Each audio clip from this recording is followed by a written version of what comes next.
Welcome to another episode of HUBchat.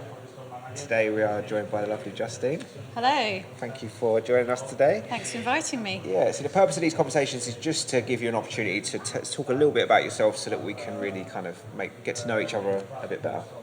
So if you could start with what kind of projects are you working on at the moment? Well, personal projects in terms of moving the whole family out here That's a project. is fairly time consuming. So we arrived 3 weeks ago Uh-huh. and only decided 6 weeks prior to that to actually leave the UK and come out to Ibiza for the winter. And that decision was driven obviously by COVID Yep. and a little bit of Brexit, predominantly COVID. So Yep. I was working with Ash, my husband, in the video production business that we have, and that slowed right down. Sure. So in terms of what we're working on at the moment, we do still have a few projects, a lot less. Yep. So we're managing those from here, Yep. and then we're using freelancers in the UK Okay. to help us deliver the work. So we kind of manage the client relationships, the finance side of things. In fact, COVID opened the door to us working remotely Yes. with all our clients. So Sure. now there's no expectation from their point of view that go we to a need meeting. to be in a meeting, which is why that also opened an opportunity to be in Ibiza, Yep. not in London, because from Sure. the client's point of view, it doesn't really make a lot of difference. Yep. Yeah. So yeah. that's partly what we're working on. And I'm also working on a personal project to try and learn Spanish, Very good to one. integrate into Yeah. Ibiza, Sure. to get my son into school. Yeah. So kind of a real mix of everything right Yeah. now for me. Yeah, amazing. Yeah. So you've been here 3 weeks living, but Yeah. you guys, when did your story start with the island? My story started in 2003, and the second I arrived here, I absolutely loved Ibiza. I Yeah. literally fell in love with it literally the first day. Yeah. It's always meant to me a sense of freedom and just really feeling like anything was possible.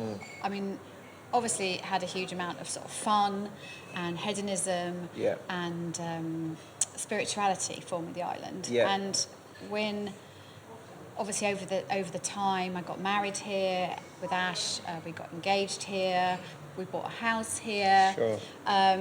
So the island has gone from being a holiday destination to being a real part of our lives. Yeah. But I always said to Ash I would never work here Okay. because for me it had been around fun and I didn't want to spoil it. Yes. So why did I change my mind? I think starting a family, partly because life changes dramatically anyway from how you sort of go on holiday and what you do. Yeah. And also I think the situation in the UK during COVID has become really difficult. And I just felt like there was a better quality of life and opportunity Yeah. to be had here. Yeah. So it just completely turned my view around, and actually I saw it as a positive thing to be here Sure. because I saw it as a way that we could potentially work and still have the quality of life that we wanted. Yeah. But the fun spontaneity side had already changed because we had Because our of son. the new addition, right? Yeah. So what does spontaneous fun look like now, having a family though? I mean, 'cause, what does that look like? It What do you could guys be do?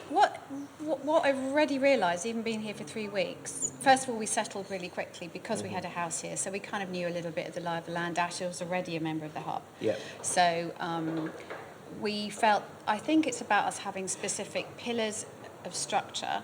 So the hub is obviously very much about work. Ernest has got a school here, which helps. So with a little bit of structure, and then around that, what we've tried to do is promise ourselves to have more of a work-life balance here. Yeah. So I kind of say more harmony, Sure. which I didn't feel I had in London. Yeah. And that harmony means having more family time together. So it's a bit more of, I suppose, of a Mediterranean work until around 3, go to the beach, Why not? and we're exploring other things that we could do with Ernest, as well as getting a babysitter. We went to Pikes on Sunday, which was the first time we've been out in so many months. Yeah. And actually, we had to sit on our own. lounger. It was waitress service, but there was a DJ and there were other people, and You're it still was. at Pikes. Yeah. So, Yeah. so those things feel like really small wins at the moment. Sure. I think everyone's bar is lower, Yes. and you appreciate things so much more. So Yeah. just doing that was like, this is just so great. Yeah. Just doing that. Yeah, amazing. So bringing it to the hub, just briefly. Yeah, of course. Obviously, like Ash he was kind of a member, and you have seen the space evolve quite Yes. dramatically. Yes. What is the hub to you? It is a place where when I come here, I can put my mind into a work mode. Yeah. But at the same time, it's an opportunity to meet new people and to be part of a community within Ibiza. Yeah. And that, I think Ibiza is always about people. Sure. So what is really exciting about what's happening here in the hub, not only about the number of members that there are, but also the fact that we know we're not the only people that have been driven to come here because of COVID, and ways of working are changing, and also the Brexit residents' pressures putting people into a situation where they have to decide whether they're going to be here as a resident or not. Yeah. So I think that's going to change the way, potentially change quite a lot about the people that are here and their attitude to being here, because they have to be a bit more committed. Yeah. And so I think it's great to be part of that sort of change as well. Sure. There's obviously networking opportunities, social opportunities, but I actually also really love the way I feel when I'm in the place. The physical space. Yeah. Like, I'm dying to do my update on Facebook to all my friends of where my new desk is, like palm trees, and it's sort of outside, it's sort of inside, depending on the weather. Yeah. The cafe, all those things actually just support the way I feel when I come here. So it's a very positive part of our lives, and it has a very positive feeling. And I think, having made such a big effort to come here, I'm not really prepared to have things in my life that don't really add value. Sure. Because it was such a huge effort to get here. So it's sort of a bit like saying, well, what do we bring in? Rather than having to get rid of stuff, which we did in London, now it's like, okay, what do we bring into our lives? And the hub was always a central pillar. Yeah. We knew when we were planning it, well, we've got the hub. It's like, this is a really good place to start, and from there other things can come. Amazing. And that's very exciting. It's super humbling that that's how you feel about it. Yeah, So totally. Yeah. And just to wrap it up, what we're trying to do is obviously inspire people at the moment. So if you were to look back on your personal or your business career, what's the thing you're most proud of? I mean, apart from being a mum, of course. Business career. Yeah. I think I'm most proud of my most recent journey, actually, because transitioning from corporate head of marketing roles for 20 odd years with blue chip organisations into becoming more entrepreneurial and having to work differently around family changes.